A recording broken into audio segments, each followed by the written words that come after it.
Greetings and well met. Welcome to Stories by the Fireside. I'm your host and narrator, Hailstorm, and today I do not have another story for you. Sorry. But I figured I would make another video of one of these thoughts ones. Kind of.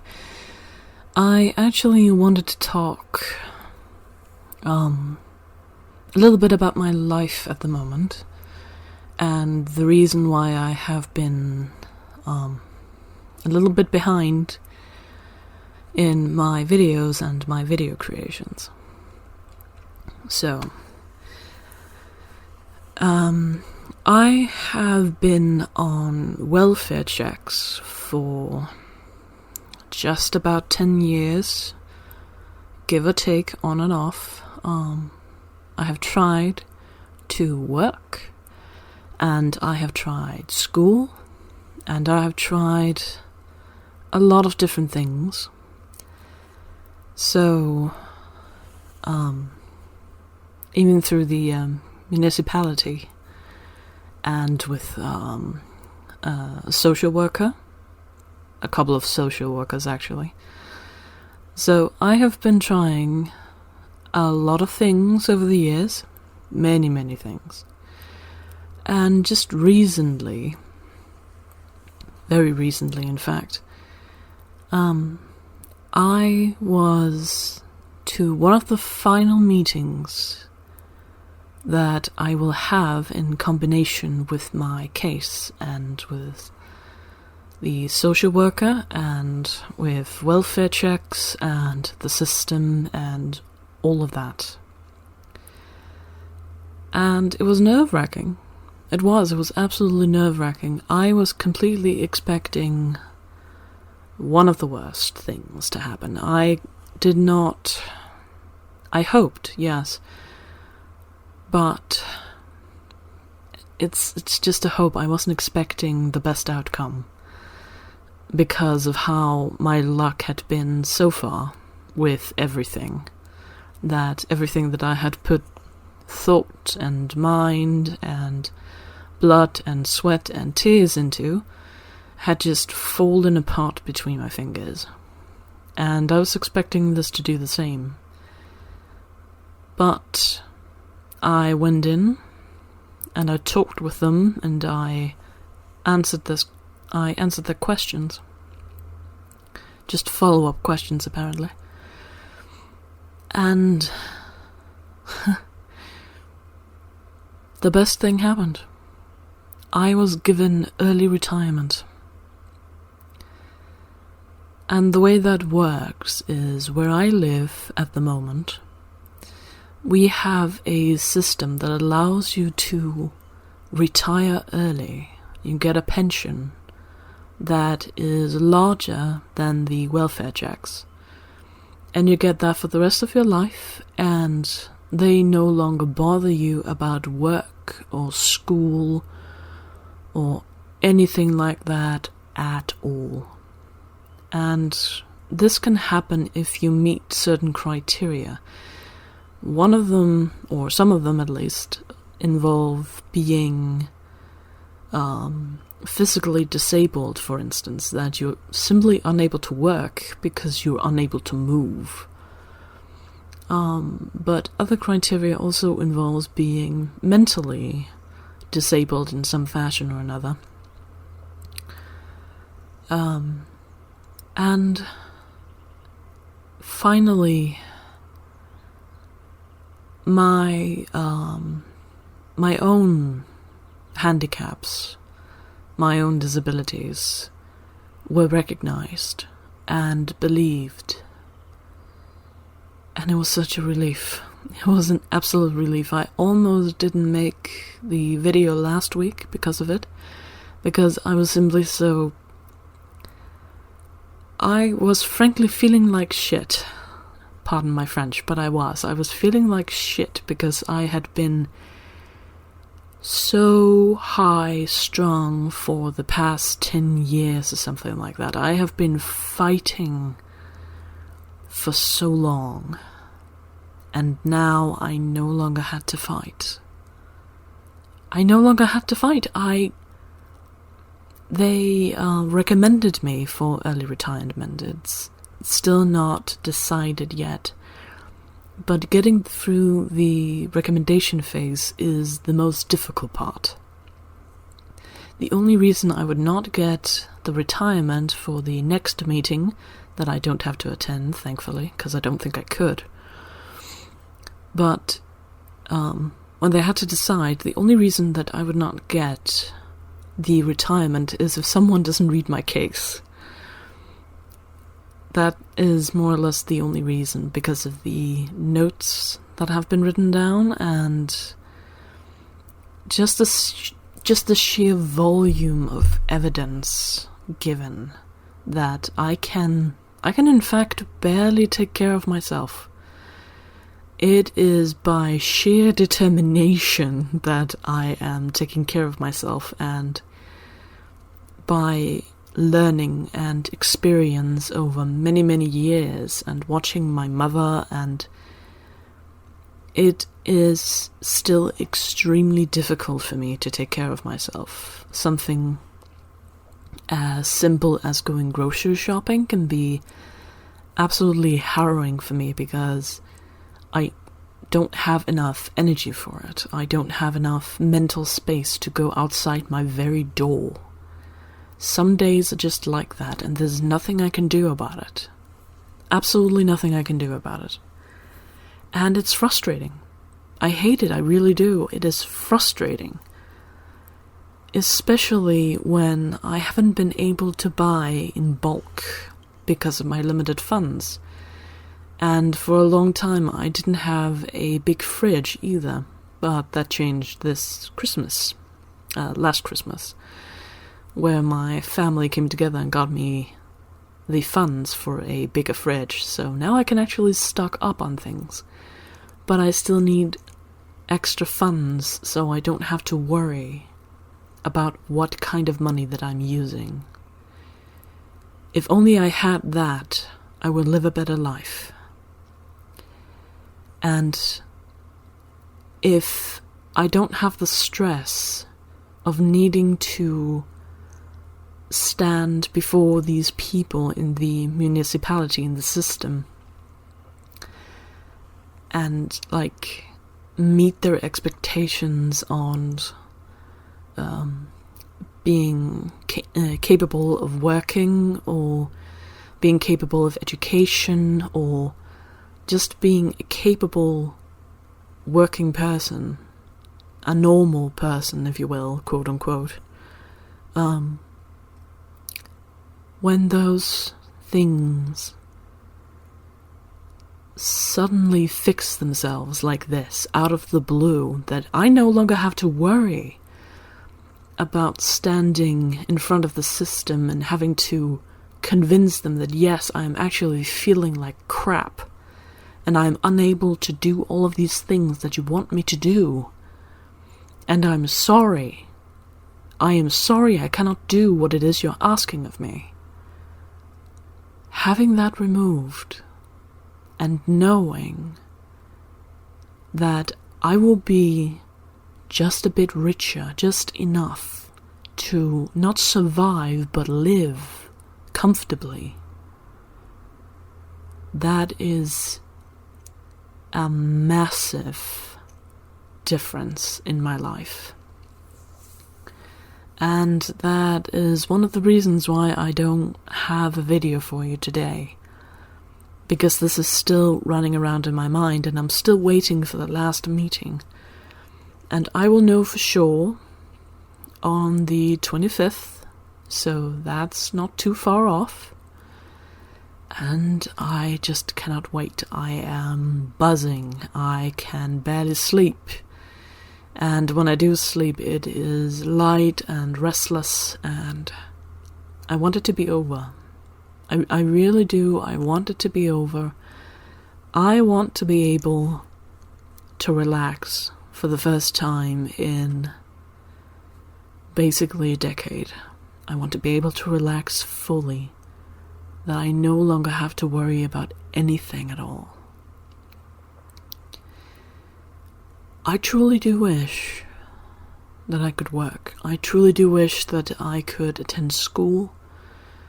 I truly wish I had so many dreams growing up. And I had so many dreams when I moved out on my own, moved into my first apartment. I had so many dreams. I wanted to become a historian for a long time. I wanted to become an Egyptologist. Sorry. I wanted to become a paleontologist. I wanted to become an archaeologist. I wanted to work with old history, especially. That interested me a lot.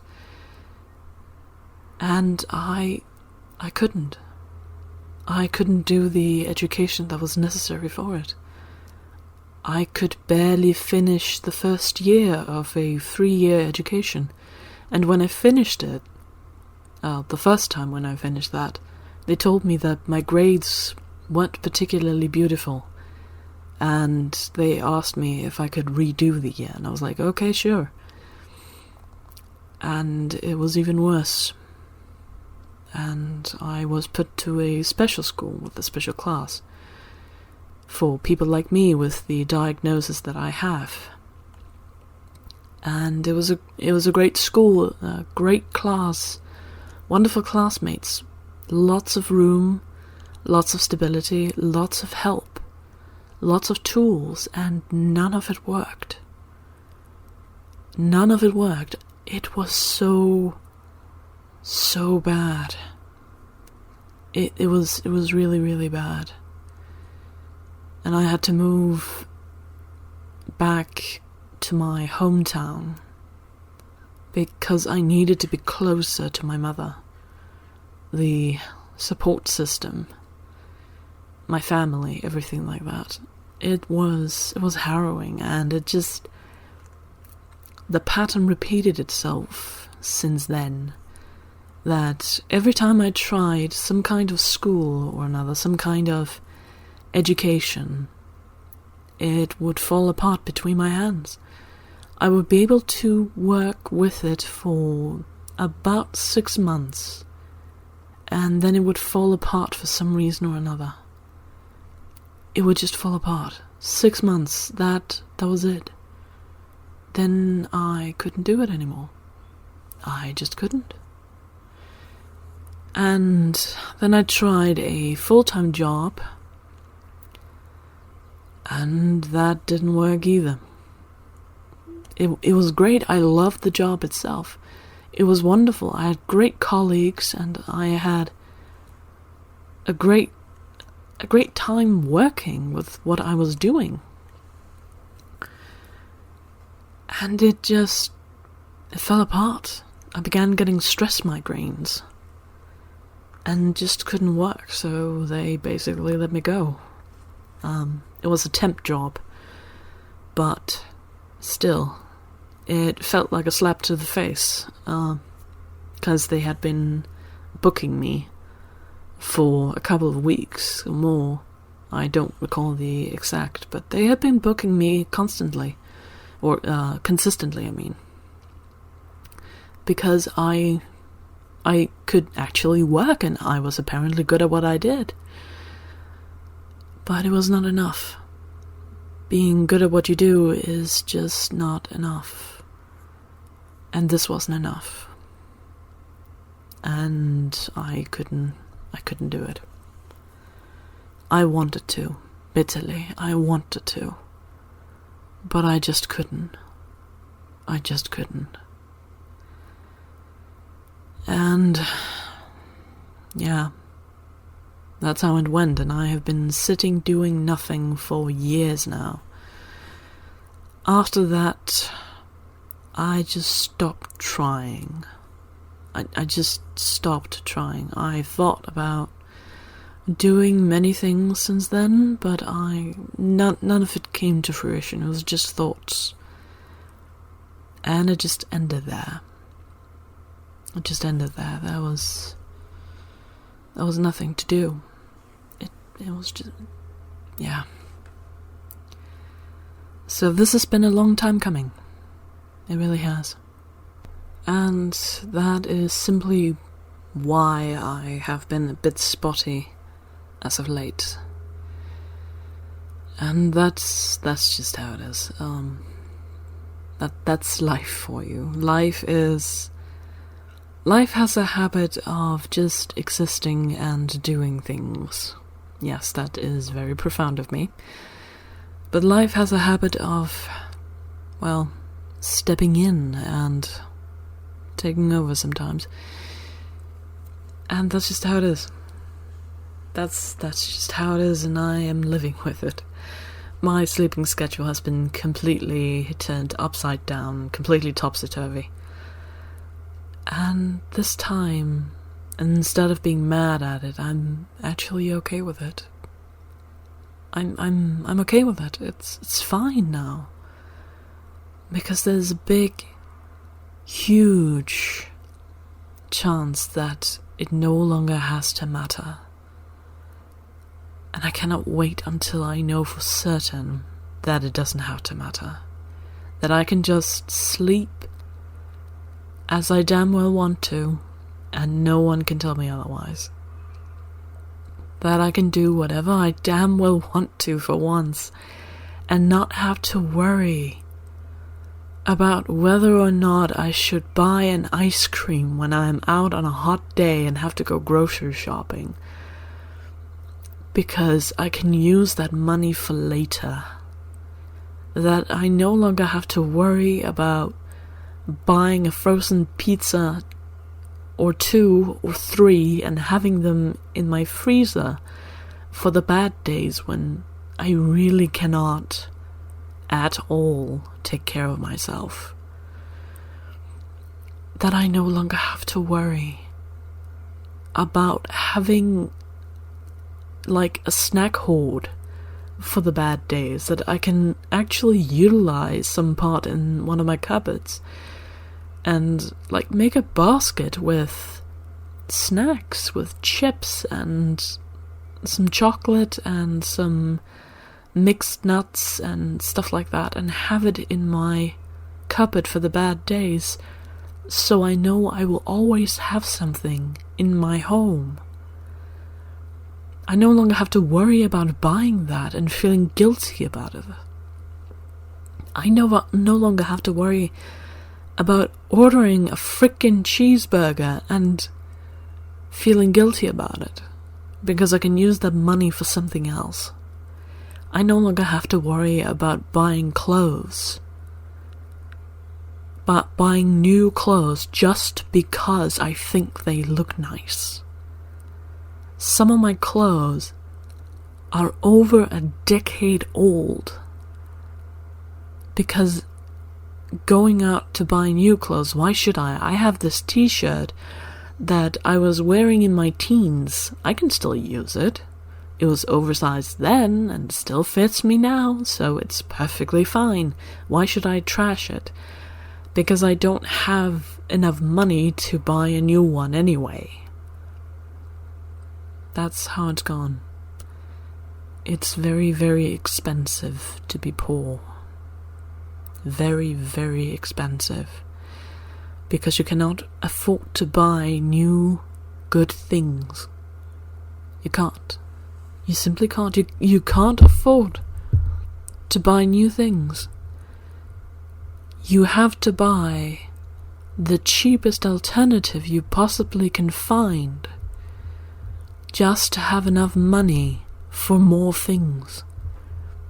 And when you buy the cheapest, it's going to break, and it's going to break faster than the expensive version. So when you buy cheap clothes, they're going to look nasty faster than expensive ones. That's how it's always been, ever since the Industrial Revolution. That's just how it's been. Because the cheap alternatives are cheap for a reason. It's expensive to be poor. It really is. And it's very expensive as well to have mental disabilities, because sometimes you really, really cannot, for instance, cook. You cannot cook. That there's just a mental blockage in your head that is telling you you are unable to cook. You can try walking into the kitchen, looking at the fridge, looking at the stove, looking at the oven, looking at everything you need. You can have it right in front of you. And you can't. You absolutely cannot make a damn thing with it. It's horrible. It's absolutely horrible. So what are you going to do when you're standing there looking at all of this in front of you? You're hungry, you need to eat. But what are you going to do when you can't make food? Well, either you can go hungry, you can starve yourself, or you can order takeout. Especially if you live alone and you don't have a roommate or a mother or a family member or a friend that can help you, and you're just living alone. I thankfully have a very good family that has often made food and then shared it with me. Easy things that I could just pop in the microwave and there you go, food. But still, they cannot make food for me forever. So it is very expensive to be poor and to have a mental disability of some kind or another. And that's just how it is. That's just how the world is right now. I wish it wasn't. But it's how it is. And thankfully, my fortune is hopefully about to change for the better. So, I will keep you posted how that goes. And I will tell you exactly how the final meeting is going to be. And I will know on the 25th, and I will most likely post not on the 25th, but on the next Saturday. Because if good things happen on the 25th, I am definitely going somewhere and celebrating it. So, but I will keep you posted. And hopefully all goes well. But I have a good feeling that this time my luck is going to hold out. And I will be finally undisturbed, living as I want to, humble living, and just wanting to make my life a little bit easier. And just doing the things that I love without feeling shame for it. So, that is the current update for my life right now. And, yeah, thank you for listening. I don't really have anything else to say this time, so thank you for listening, and may you all have a pleasant day or night.